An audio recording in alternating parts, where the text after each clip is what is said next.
тек эле Россия жергесинде унаа башкарып, айдоочу тармагында жүргөн биздин мекендештер, барыңыздарга ассаламу алейкум. Бүгүнкү видеороликте статья 3.8 КОАП лишение специального права боюнча сөз кылмакчыбыз. Көпчүлүгүбүз жол эрежесин бузуп алган учурда полиция кызматкери токтоткондо жасаган нарушениябызга жөн гана штраф алабызбы, же болбосо правабыз лишение болобу деген суроолор пайда болот. Бүгүнкү видеороликте ушул кайсыл нарушенияларга жасаса правабыз лишение болот, лишенный права менен унаа айдап жүрсөк эмне болот, правабыз лишение болгондон кийин канча күн айдап жүрсөк болот.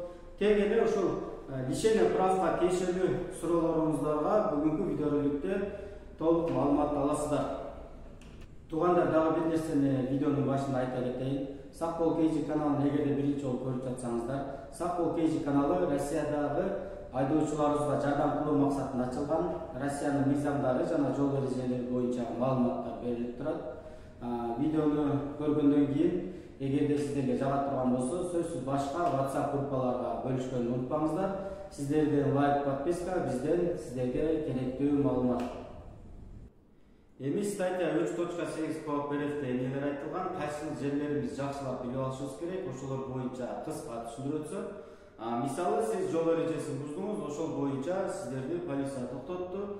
Ал жерде карап көрөт, сиз жасаган нарушенияңыз жөнөкөй нарушениябы, же болбосо праваны лишение боло тургандай грубый нарушение кылдыңызбы?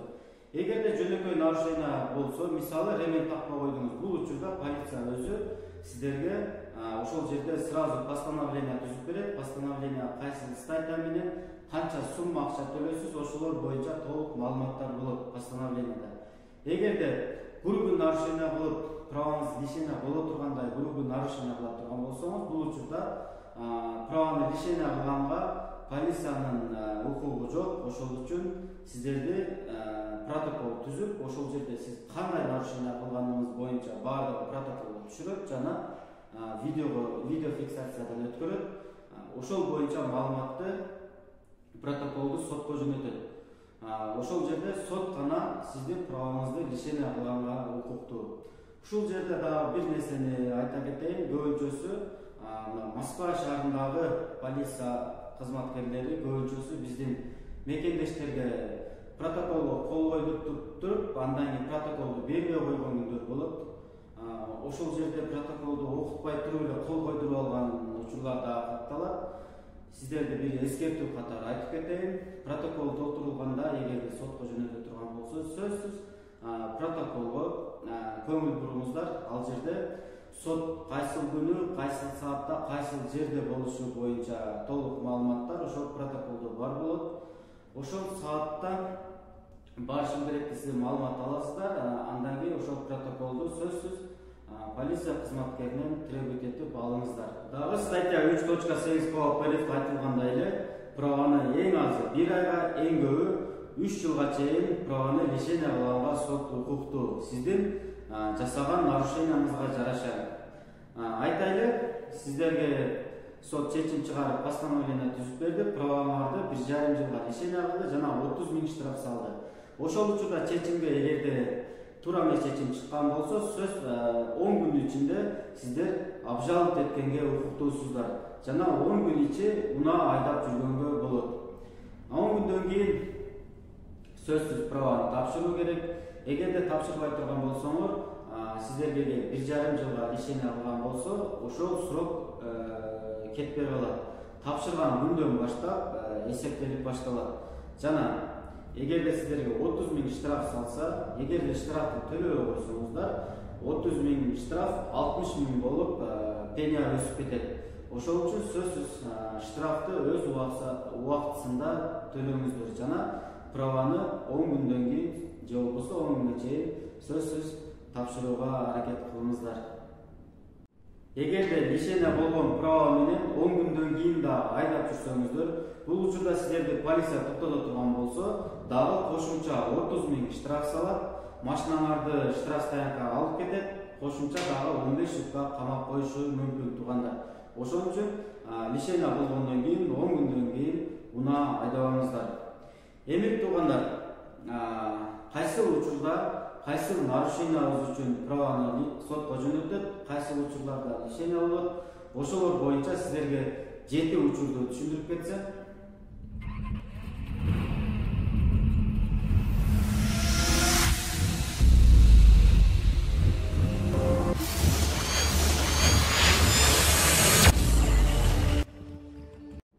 Мекендештер, ушул Сакбол KG каналыбыздын өнүгүүсүнө, видеолордун чыгышына өз салымын кошуп, колдоо көрсөтүп жаткан таксопарк бул Богатый Курьер таксопаркы. Богатый Курьер таксопаркы бул Яндекс доставка менен иш алып барат. Эгерде велосипед менен же болбосо унааңыз менен же болбосо оор жүк ташуучу унаа менен эгерде доставка тармагында иштей турган болсоңуздар, биздин Богатый Курьер таксопаркын сиздерге сунуштап кетем. Богатый Курьер таксопаркынын проценти 3%. Эгерде Сакбол KG каналына келдим десеңиздер, сиздерге 3 күн эч кандай таксопарк өзүнүн комиссиясын албайт. Келгиле Богатый Курьер таксопаркында бирге иштешеге. Жана Богатый Курьер таксопаркынын өзүнүн YouTube каналы дагы бар. Ошол жакка кирип, кандай унаа менен доставкада жакшы акча тапса болот, кайсы учурда иштесе көбүрөөк акча тапсаңыздар болот. Ошолор боюнча толук маалыматтар берилген. Ушул видеонун астына ссылкасын калтырам, ошол жерге кирип, подписка таштап, көбүрөөк маалымат алыңыздар.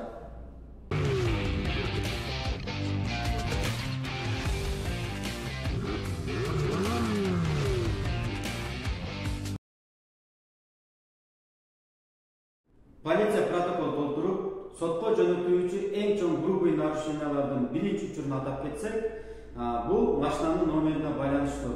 Машинанын номерин көбүнчөсү парковкага коюп, парковкага акча төлөбөй, ошол жерден штраф албоо максатында карта менен же болбосо башка буюм материалдар менен тосуп алып, унутуп калып айдап жүрсөңүздөр, же болбосо мына кыш мезгилинде өтө көп биздин мекендештерибизди байкайбыз, кар менен атайлап тамгасын же болбосо номерин жаап алып жүрүшөт. Бул учурда мыйзамда кандай каралган?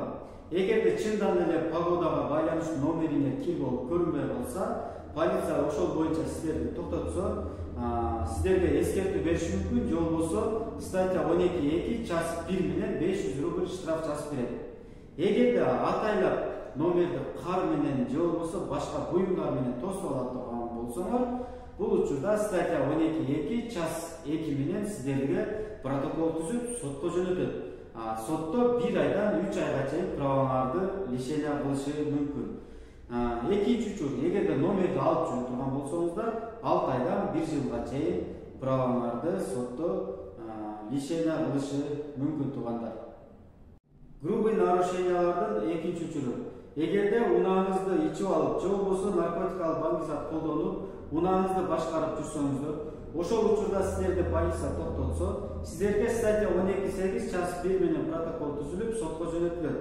Экинчиси, унааңызды эгерде ичип алган же болбосо наркотикалык баңгизат колдонгон инсанга башкарууга берип койсоңуздар, ошол учурда сизге статья 12.8 часть 2 менен протокол түзүлүп, сотко жөнөтүлөт. Үчүнчүсү, эгерде ичкендигиңиз боюнча же болбосо наркотикалык баңгизат колдонгонуңуз боюнча полицияда күмөн пайда болсо, сизди медосмотрдон өтүүгө сунуштаса, сиз эгерде отказ кыла турган болсоңуз, сиздерге статья 12.26 часть 1 менен протокол түзүлүп, бул учурда дагы сотко жөнөтүлөт. Ушул ичимдик ичип же болбосо наркотикалык баңгизат колдонуу боюнча бардык сотко барган протоколдордон эгерде ичпегендигиңизди доказать эте албасаңыз, видео фиксацияңыз жок болсо, сиздерге 1,5 жылдан 2 жылга чейин праваңарды лишение болот жана 30 000 штраф аласыздар. Ушул жерде дагы бир нерсени эскертип кетейин. Көбүнчөсү двордордо унааңызда ичип отурган учурда полиция менен спор пайда болсо, эгерде машинаңыз кыймылдабай, двордо же болбосо машинаңыз кыймылдабай отурган учурда ичип алган болсоңуз, бул учурда сиздерди эгерде ушул статьялар менен протокол түзөм деп полиция аракет жасаса, сөзсүз видео фиксация видеого тартып, машинаны айдабаганыңызды доказать эте ала тургандай видео тартып алыңыздар. Ошол учурда эгерде протокол түзүп сотко жөнөтө турган болсо, ошол видео фиксациянын негизинде ичип алып, унаа башкарбаганыңызды доказать эткенге сиздерде мүмкүнчүлүк болот. Грубый нарушениянын 3-чү түрү бул ылдамдыкты ашыруу.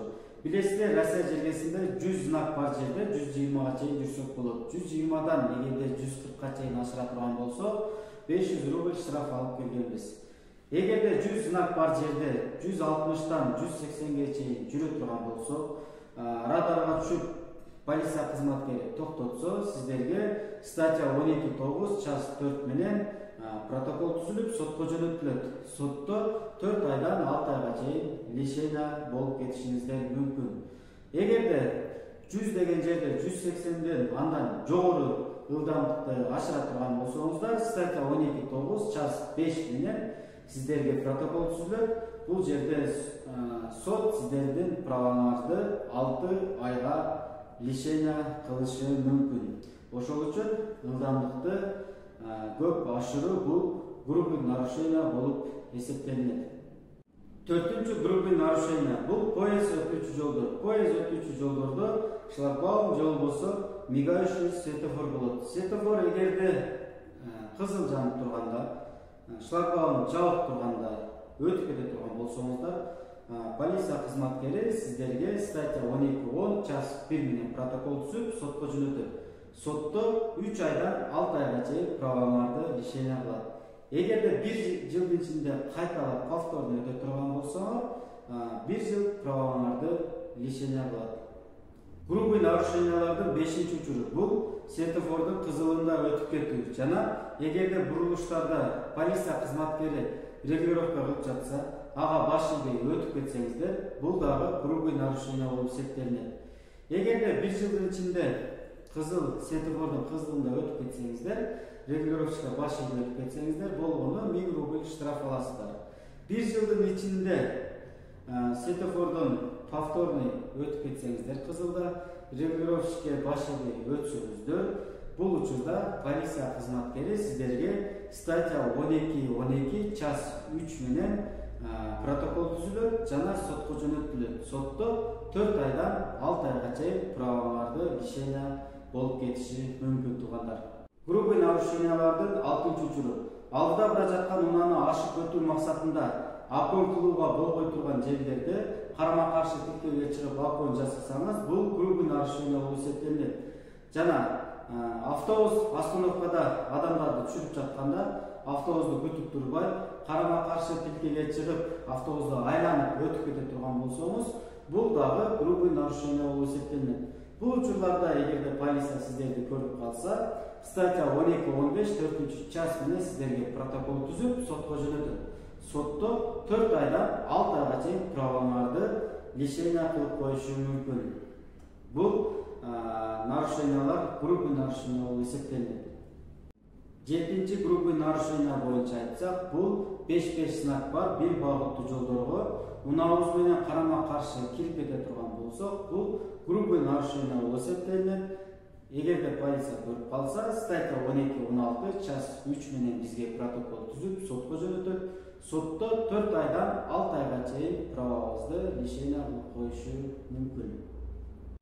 Ушул айтылган грубый нарушенияларды кокустан жасап алсаңыздар, сөзсүз полиция кызматкеринен протоколду алыңыздар. Протоколдо жазылган адрес боюнча саатына кеч калбай барыңыздар. Эгерде саатына кеч калып барсаңыздар, сиздердин праваңарды автоматикалык түрдө праваңар лишение болуп кетет. Эгерде кеч калбай барсаңыздар, сиздерге дагы мүмкүнчүлүк болот. Ушул нарушенияныз эгерде биринчиси болсо 99% жөн гана штраф жазып берет. Эгерде грубый нарушенияныз ушул экинчиси болсо, түшүндүргөн аракет кылыңыздар.